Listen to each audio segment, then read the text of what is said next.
Hey everyone, welcome to Reading the Green and our Golf DFS podcast. My name is Mike. I'm joined with Kyle and Jordan on Tuesday, July 5th for our Scottish Open preview, John Deere Classic recap, and some other good stuff. Jordan, happy birthday. Thanks. Thank you. Now, don't get too Kyle excited and about I being 50. You know, when you've had this many of them, it's just another day. Kyle and I are now going to sing happy birthday in a duet that we've practiced. Oh, can we get Kyle's wife, who's in the same room as him right now, also?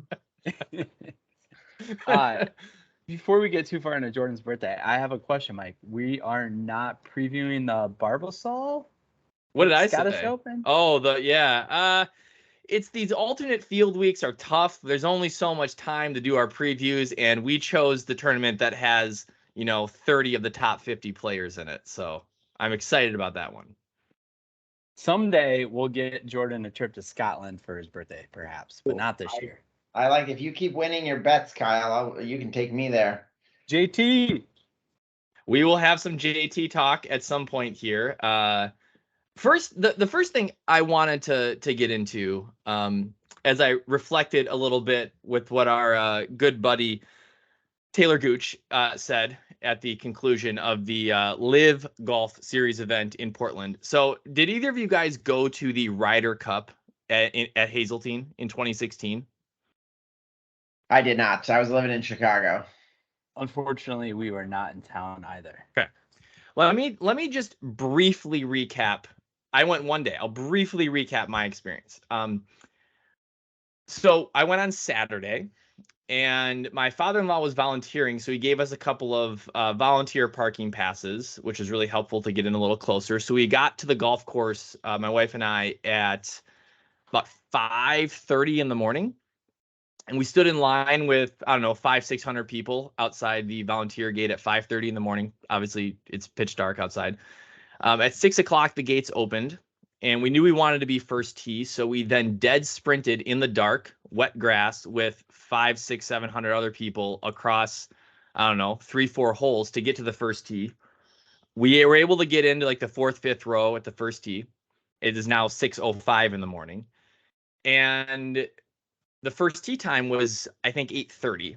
So for the next 2.5 hours, we stood there with like spotlights on cranes, literally cheering USA or whatever the European fans were cheering for 2.5 hours until 4 groups came through and hit their tee shots. And then that was it. And then we went on to the next spot, in which we waited then, 2 hours cheering incessantly USA, USA, watching things on the Jumbotron to have 4 more groups come through, and then went to the next spot and did that again. And that was pretty much the whole day. And he did that for both sessions.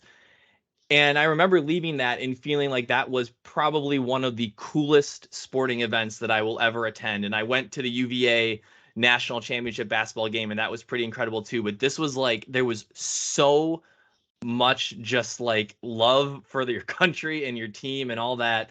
And obviously the USA guys played great that week, but I can't imagine what it's like to go to a Live Golf Series event then. I mean, if those tournaments are not a hell of a lot different, I can't imagine. We got to get out to New Jersey in a couple weeks. Yeah, forget Scotland. We're going to Trump National in Jersey? Yeah. Like, can you imagine that type of atmosphere, but only, a smaller field and cheap food and cheap drinks? Like, it's got to be incredible. Everyone's families that are there. Yeah. Yeah, it is fairly similar to the Ryder Cup though, because you only care about 4 of the groups that are playing in the Live. It's right? He obviously, Gooch has gotten buried, and I think he's now, it's more and more like the WWE every week. They've now chosen heels. They literally have chosen heels on the Live Tour to just say stupid stuff to the media, so they get roasted online, so they become villains, and it just gets more and more steam. But I would stand by that experience I had at the Ryder Cup, and that's kind of what everyone says about any Ryder Cup anywhere, over literally any other golf tournament. So Pat Mayo and Jeff Feinberg's betting podcast that came out this morning. I think they actually recorded on Sunday, but it's they talked a little bit about it as well. And Feinberg has a pretty good rant, so I go check it out. And the main premise is just like, can these guys just shut up? Just say, hey, yep, we're doing this for the money. We're making a lot of money. Come here and make money with us, and just stop the rest. Mike pointed out the Patrick Reed family video. It's just how crazy, like, asinine that whole thing is. Like, oh, I could spend so much more time with my family.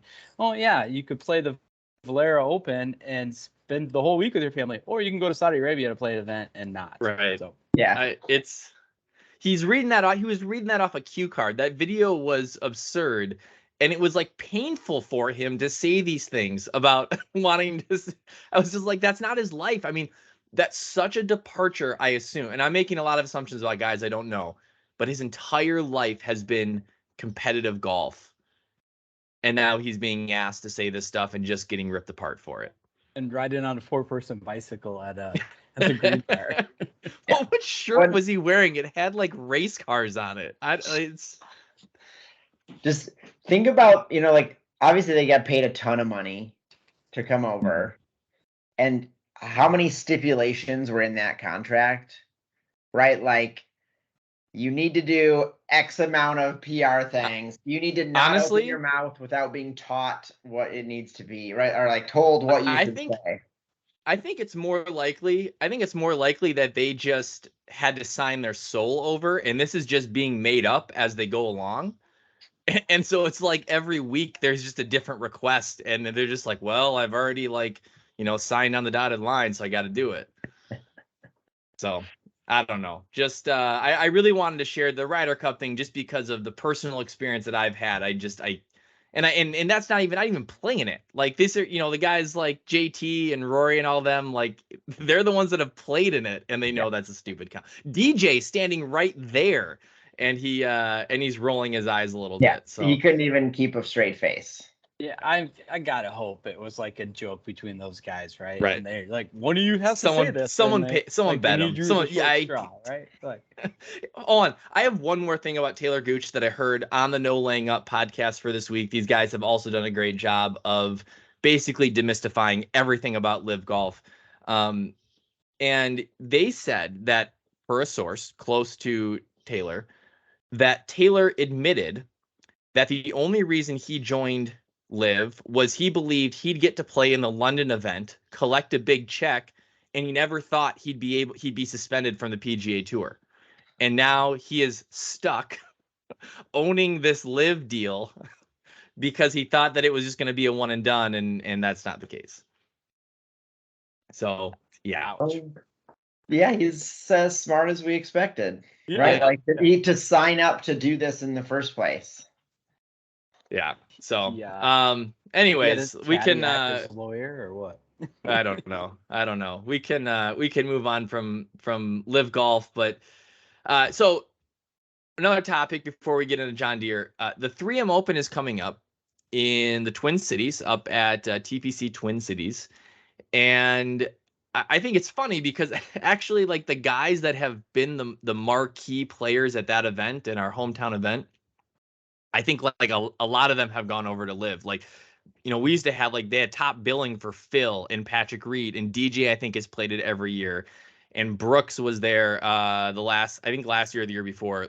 None of those guys are there, and we're kind of stuck with Cam Chan. Not even Matt Wolf, who won it a couple years ago. Hey, we got Tony Finau. Tony Finau, right? He'll be there. RTG will be out there. I know we're going to at least go on Thursday morning is the plan. And so I would just put the early feelers out there for any listeners that are planning, that are in the Twin Cities area, that are going out to the 3M or want to tag along. I'm not really sure what we're going to do, but we're going to take in some good golf and get some good content. So would invite others to reach out. And hopefully it's more of a week-long event, right? Looking at some live recording options on Tuesday night, and hopefully have a couple surprises along the way as well. Yeah, we'll see. Yeah, I'm looking forward to that. I am actually starting 5 weeks of paternity leave here in a week, so that will be I might have the little one in tow. You'll look great with your baby Bjorn Yep. on. Hey, no, there's no problem. I can own that. I have no problem with that. I got to start him young. So before we get to John Deere, let's talk about beers. I opened up, courtesy of my brother, a longtime listener here, I opened up Juice Pack from Tupps Brewery in Dallas. And this is a 5.5% double dry hopped pale ale. It's got a lot going on. It's I will send him my feedback offline. Nice. I saw your first drink that you took, and we're like, it's okay. It's all right. A little lighter than for me tonight. Fair State, one of our standbys, but just they're high quality Pilsner. It's so good. That beer is sipper. a great standby. Yeah. Yes. And I am not partaking because I had at least an entire case of High Noons yesterday. And I will drink more tomorrow when I'm out golfing. So this is my, some people do dry January. I'm doing dry July, dry birthday. Dry birthday. That's what I'm doing. All right. Well, let's talk about the John Deere Classic. I know, Kyle, you just want to get right to it. Your boy JT. Your boy JT. Tell us about it. Tell us all the good stuff. First round leader, 65-1. Outright, 80-1.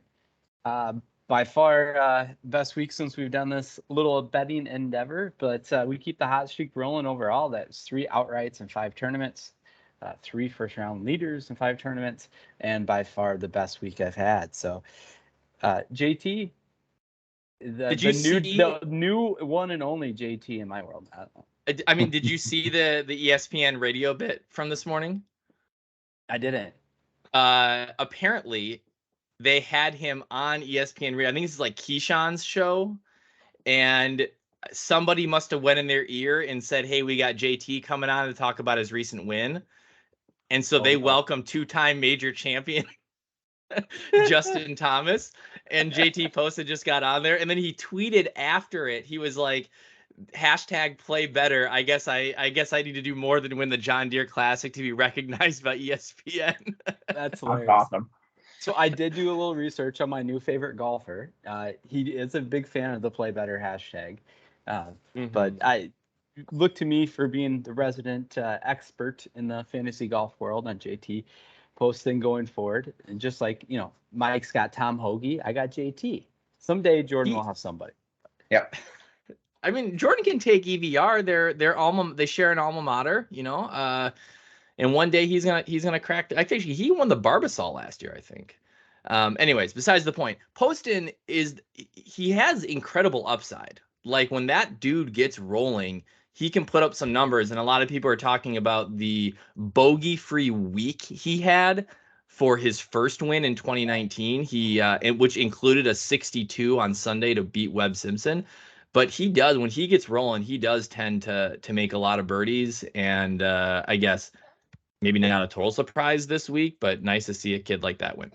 Yeah, and I have to give a little bit of shout out to PGA Tour on Twitter, who writes some of the articles on play picks we included as part of our set. He put out a tweet last Tuesday saying, "Hey, coming off a second place in a field like the John Deere Open, 80-1, I'm in." And I saw that, I did a little bit more research, and it was the first bet I placed of the week. The majority of the big guns struggled, right? So we were worried last week with our model a little bit with like Webb and Hadwin at the top, and we got to pick one of them. Well, apparently neither of them was the answer, and so both of those guys end up missing the cut. And so that made it a little tougher. And I think, Kyle, that's probably why your shotgun approach ended up working out so well. Yeah, glad the betting came home, because overall it was probably about the worst DFS week of the year. But you get one of those from time to time, especially with how things have been going over the last 6 weeks of solid play. Hopefully we got the bad one out of our system on a weak field event. Yeah, you all saw my beauty of a lineup in RTG. One out of 6 made the cut. But then my best lineup was 5 out of 6. So it's all across the board here. It was a weird week. I do want to settle the controversy around I think we're still trying to figure out the title of this thing, but if we want to call it the name game, a recurring feature we're trying to start, that we have a side bet between the hosts here. The controversy from last week that we tried to settle over Twitter was that Kyle bet me that he would take Adam Hadwin and I would take Adam Schenk and Adam Long, and whoever scored the most DK points would win. And I guess I only listened to half of what Kyle said, and I thought I got to combine Schenk and Long against Adam Hadwin, and so I thought it was a shoo-in. And we're corrected by listener Derek, who said it was very clear that I only got to pick one of the two, the higher scoring of my two players. And so either way, I came out ahead. Adam Long was the best of all Adams in the field. And so I make back my $5 from the Brendan bet the week before. All right, we're back at even after A and B, so we'll see where it goes now. Yeah. Stay tuned to the end. We'll get the next round of the name game. How did you keep a straight face with that? I didn't even hear what. It wasn't planned. It just kind of started rolling. I was like, you did A, B, C, and D. Yeah, Kyle. All right. Well, a few other things on the John Deere Classic Listener League. So Spicy won. Is Spicy 1 now the new JY Sodi of the RTG Listener League? Second straight victory, but I don't see the vitriol coming from the listeners around Spicy 1. G Bentley finishes second, and then relative newcomer, I'm gonna go with OSU Stu, finishes third. But how do you guys feel about Spicy 1 at this point? Get him out of here? I think we need to step it up a little bit. Last time after JY Sodi went on his run, we refocused as a group and put some better lineups in. I'm going to refocus this week. Coming in with a better lineup in the RTG league. Yeah, nothing against him. It's more against the crap that we've been putting out there. I think Kyle, you got second to last right next to me this week? Yeah, it was pretty poor. And Mike wasn't that far above us. So I think it's more about our performance than about his. All right. So let's double down. No live golfer only lineups this week. No all name lineups. Just I'll take it seriously. You're right. I'll take it seriously. All right. That sounds good. Well, like we said, it was a weird week. A lot of the highly mentioned players didn't do well, so that gave way to someone like JT Poston to get a win. One other comment on him, and I know he's been around a few years and we've seen his name. He Monday qualified without even being pro at any tour. He Monday qualified into a Korn Ferry event in 2016, the year that he turned pro. He finished 25th that week, so he got exempt to the next week, in which he finished third. Then he had 5 more top 15s the rest of the year, including 2 runner-ups. Got his PGA card. I think he finished 10th on the Korn Ferry Tour that year after Monday qualifying into his first event. Gets his PGA Tour card and then wins 2 years later on the PGA Tour and hasn't looked back. So for all those golfers out there that we sometimes make fun of for having sort of this pipe dream, sometimes for some people, all it does take is just a string of good golf a few weeks in a row, and you're on your way to playing on the PGA Tour. That's a crazy story. I think he went to Western Carolina University. So it's just, good stretch, works out. Give me 2 more weeks and I'll know his life story and I'll have it all. All right. Okay. I just want to get you psyched for your guy JT. All right. All aboard the JT train. The final things I'll say about the John Deere Classic, I did not watch a lot of it, but it does make me think of things like the 3M Open, which will be a similar vibe. It seems like it's just really great for the community. There's a lot of stuff going on, and people in the Quad Cities area really get up for the event, and there's a lot of cool things to do, very family focused, and that's kind of what we're going to get, I think, with the 3M too. And so I know those events are going to take a beating because of the strength of field, but they do serve a purpose. And I hope that the tour continues to figure out what to do at those, because they're going to get a little maligned because of all the focus on the big events going forward. I agree. It's good to get events in different parts of the country, especially whether it's the Midwest or this week, the Barbasol in Kentucky. And then also just, it gives the opportunity for other players that maybe can't compete in quite in a major yet, but to have an opportunity to shine. It can't be top, fields every week. Right. Yep, I agree. Otherwise, you know what that would be called? Live golf. There you go. There you go. All right, let's take a quick break and we'll come back and do our Scottish Open preview.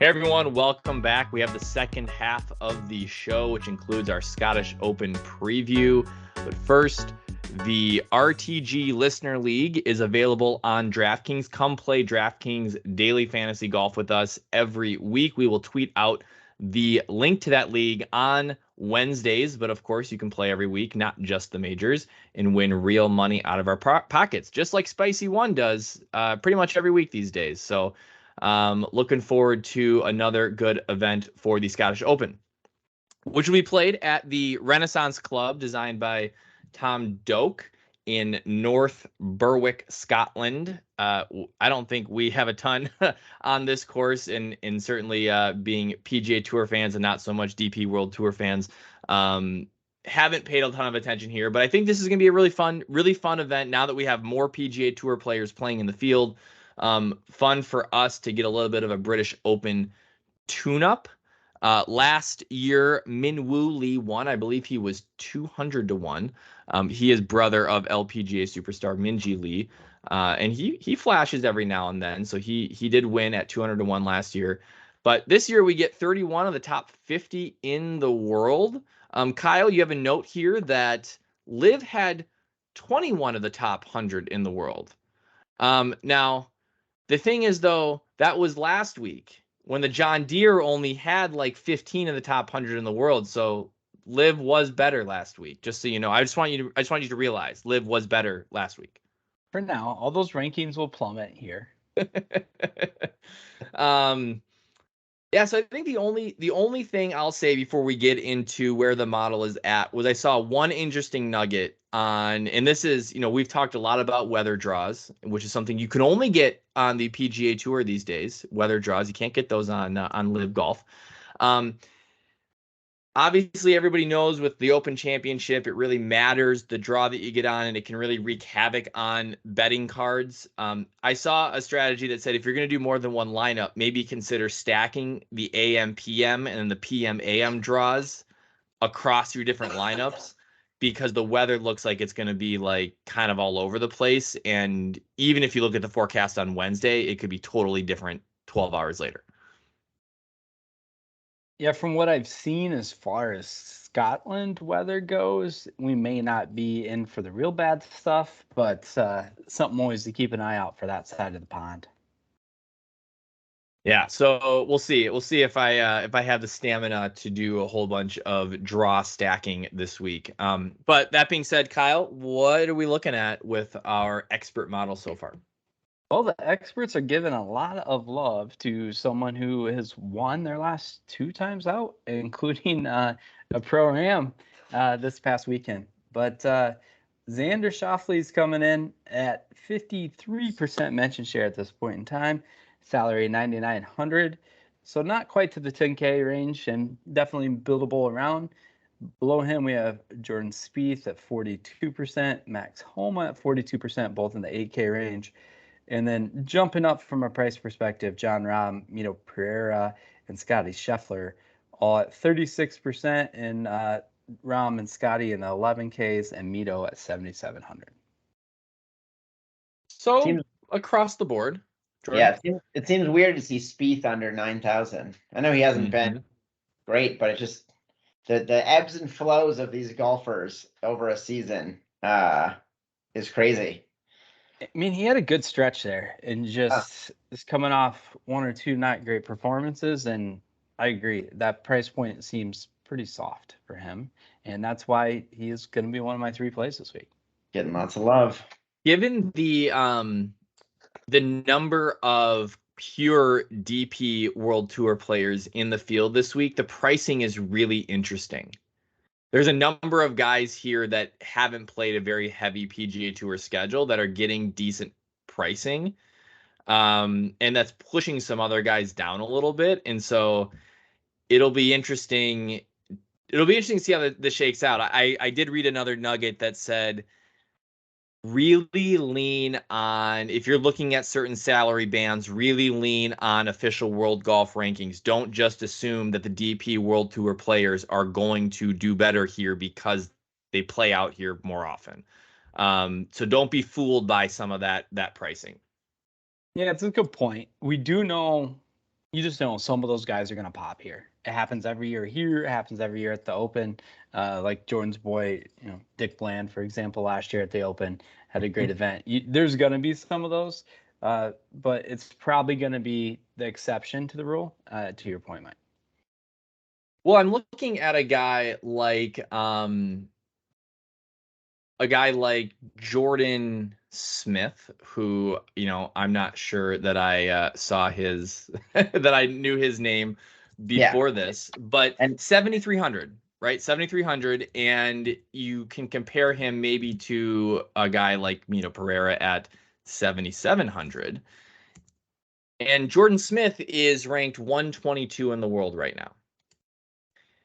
And Mito Pereira is number 47. And so there's just a big difference there between how those guys have competed against their respective fields this year at similar price points. So I think that's the kind of comparison that you're going to want to do. Don't just assume that Jordan Smith playing in Europe a lot means he's going to play better here. And why in the model? Are there two Jordan Smiths playing? Because we've got him as Jordan L. Smith, which makes me think that there's multiple Jordan Smiths in the tourney this week. I think he's trying to differentiate himself from other Jordan Smiths in the world. He's trying to build a brand. His middle name is important. No, there's only one, Jordan. Just check. I know. This is on-air model. On-air model correctness meeting. So Kyle, you talked about where you were starting your plays this week, but where else are you looking? Yeah, so starting with Spieth, he has Mike McClure on him, who's been pretty hot recently, and then Pat Mayo in his strokes gained article hits on him as well. Going down from there, you need to save a little bit from a value perspective. I'm going to go Matt Neesmith. He is at 6,900 and 30% mention share, but a strong MPI for us. Rick Gaiman at Golf Digest is on him, as is Fantasy Data and Number Fire, Brandon Gadula over there. And then from there, I'm going down board a little bit, but there's a guy I just feel like always pops in events like this, and that I'm going to have exposure to, but the lovable lefty, Robert McIntyre, only coming in at 12% mention share at this point in time, but pretty strong from the MPI standpoint. DraftKings cheat sheet is one of the articles on him, as is tour picks in the Lions article. So gonna have some exposure there as well. I like that. You gotta take the hometown favorite. I understand that.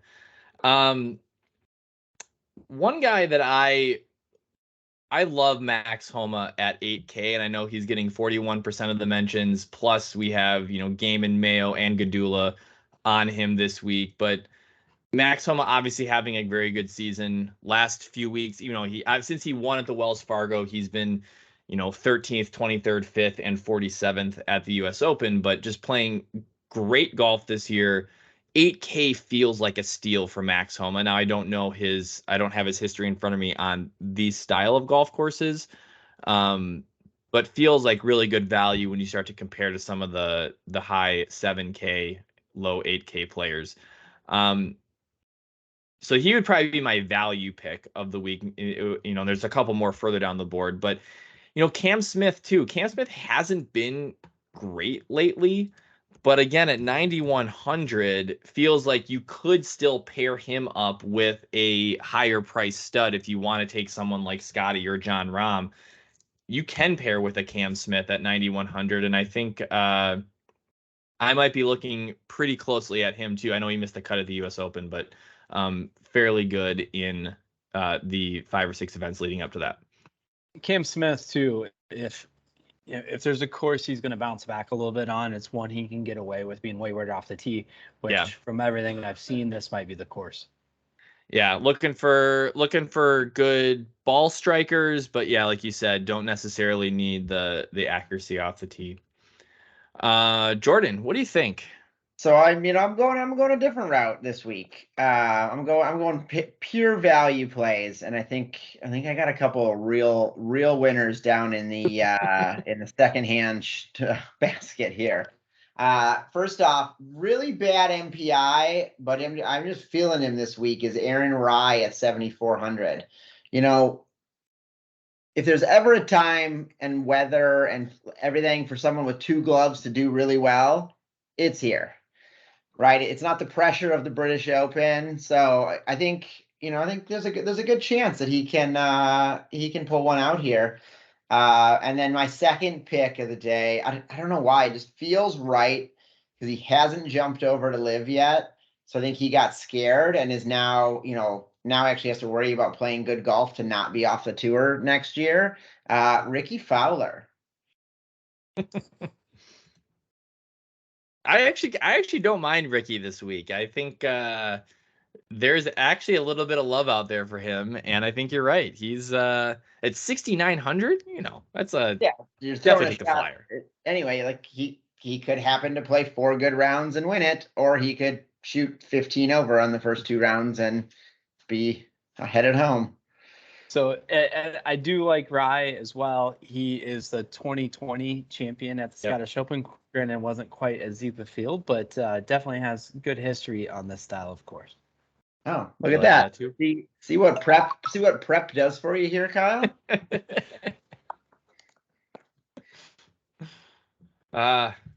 Well, Jordan, I'll bet. Yeah, like so, we back you on Rye. I back you on Ricky too. I think that'll be fun. I think that'll be really fun. He'll be on. Let's be serious. He'll be on Live by the end of the year. There's going to be a crop of guys at the end of the PGA Tour season.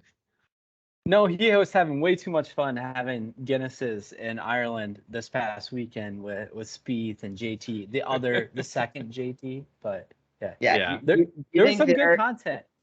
Do you think they're supplementing his income so he doesn't go over there?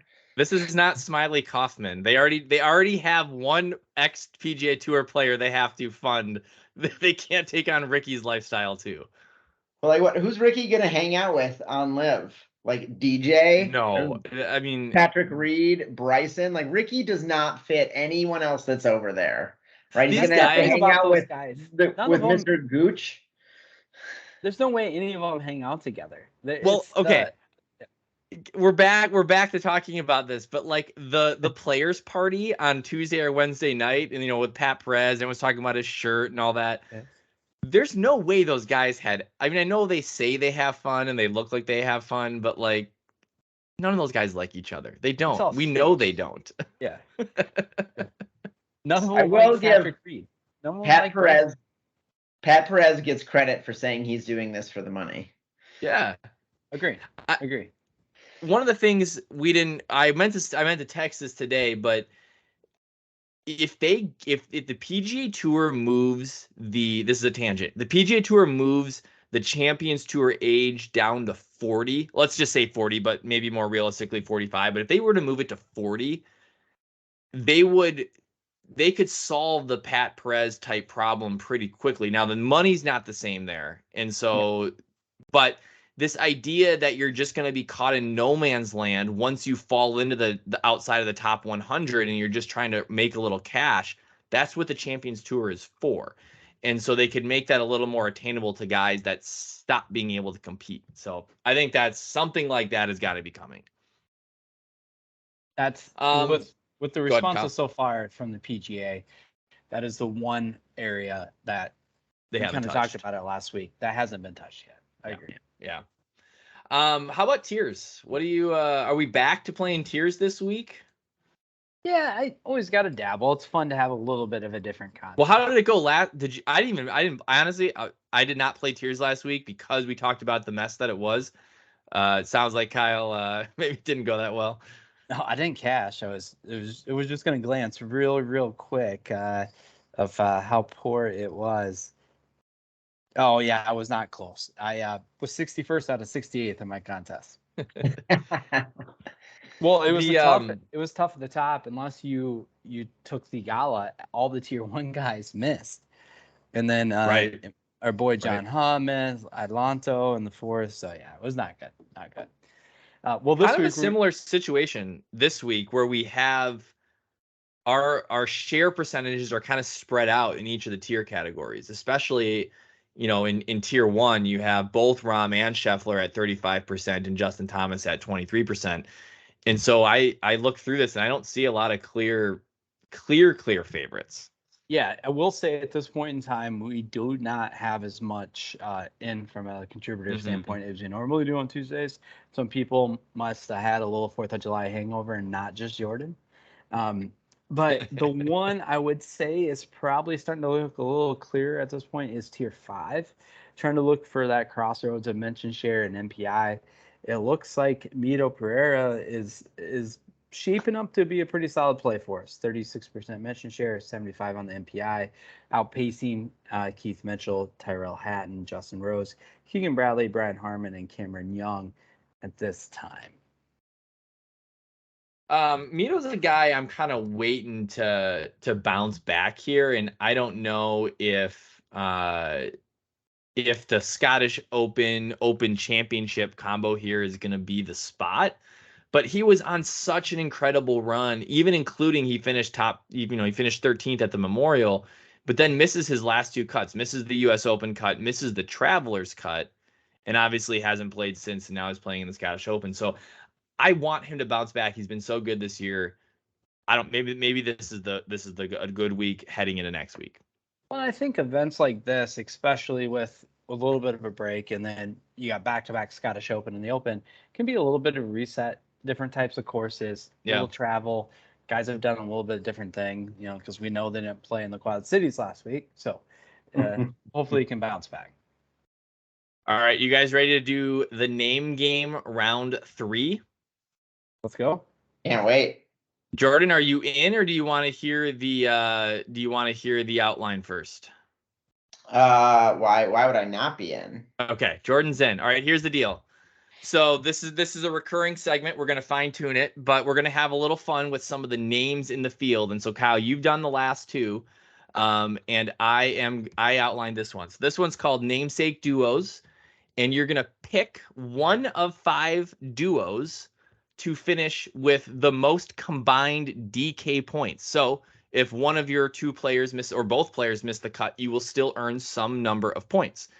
I tried to pick combinations of guys that were most of them were 1 stud and 1 dud, but the combined salaries are all within $1,500. And so there's no odds here. It's straight up. Winner will take $5 off of each of the other 2 people. And so here you go. Here are your options. You can take Jordan Spieth and Jordan Smith, totaling $16,200. Jordan Spieth, Jordan Smith. You can take Patrick Cantlay and Padraig Harrington at $16,300. You can take Victor Hovland and Victor Perez at $15,700. Chris Kirk and Chris Bezadenhout at $14,900. And Joaquin Niemann and Joachim Lagergren at $14,700. So you have the Jordans, the Patricks / Padrigs, the Victors, the Chris's, and the Joaquins. All right. How are we deciding who goes first? Jordan. No, it's not even a question of you guys get to pick out of all the other names. I get Team Jordan. Like, it's just. I was gonna give Jordan. It's only because it's your birthday. Mm-hmm. All right. Well, since Mike came up with it, I get to go second then. Yeah, that's. I'm gonna take Team Joaquin. I like that. You taking the lowest salary duo on the board, but I'm getting my DP sprinkle there. Yeah, you are. And I am going to take the boy, I really thought I was going to go Team Patrick, but Do I feel good about Patrick Cantlay this week? Yeah, I'm gonna go Team Patrick. I mean, it's not a major, so Cantlay should Yeah, be a so little he bit probably will better. play well. And Patrick Harrington, like, just seems to come out of nowhere sometimes and make cuts. So, You know, he was my third pick, and then I did a little research, and like he's missed the cut a couple times, and I was like, you know what? I'm gonna not talk about Padraig. Here he comes up. But now he's gonna hit. Just wait. This week, Padraig is gonna be top 5. I like this. Okay, so we're leaving Team Victor and Team Chris on the table. So hopefully it's a wash. If it's back. It's not a wash. It's whoever's team finishes the best out of us 3. So if Team Victor or Team Chris finishes out of the top, that's fine. It's whoever team's finished the best. And then add one more wrinkle. I'd say whoever wins this week, or we could do whoever gets last, has an end game for next week. All right, let's do that. That's we'll figure that out. But I think that's fun. I'm having fun with this. Jordan, you were certainly the inspiration since you tend to do this every week, anyways. I mean, I started as like, hey, team. I want a whole team of Jordans. Now I got it, guys. Now I've got it. All right. Anything else on the Scottish Open or just the sports and fantasy world in general? It's always great when you get up at 5:30 with a kid and hey, there's already golf on. So we got that for 2 weeks in a row. And then you have the alternate field events to finish off your day. So you can just watch golf all day long. You're right, Kyle, though. The waking up early and flipping on major tournament golf in a couple weeks is something that I really look forward to. That'll be enjoyable. And I'll be texting you guys tomorrow morning to let you know how the new clubs go. First time, just take them straight out onto the course. I like it. I think it's gonna go well. Is there anything more Jordan than that right there? Like you'll probably I bet you shoot sub 75 tomorrow with them. And every round after that is going to be then can't possibly live up to it. Yeah, I would be shooting 90 the following one. Just be careful. There's OB right behind the green. Don't want to hit it in the pool. One last thing I was going to throw out, Mike. Yeah. Because my card is pretty much done at this point. Sometimes I don't have it done on Tuesday, so I will throw it out there where the bets are sitting right now. I took 3 at the Scottish Open and 2 at Barbasol. Just, I like my light field events. So I have Mark Leishman, Billy Horschel, and Spieth at the Scottish Open at 160 and 30 respectively. And then Lee Hodges and Michael Gugulik in the Barbasol.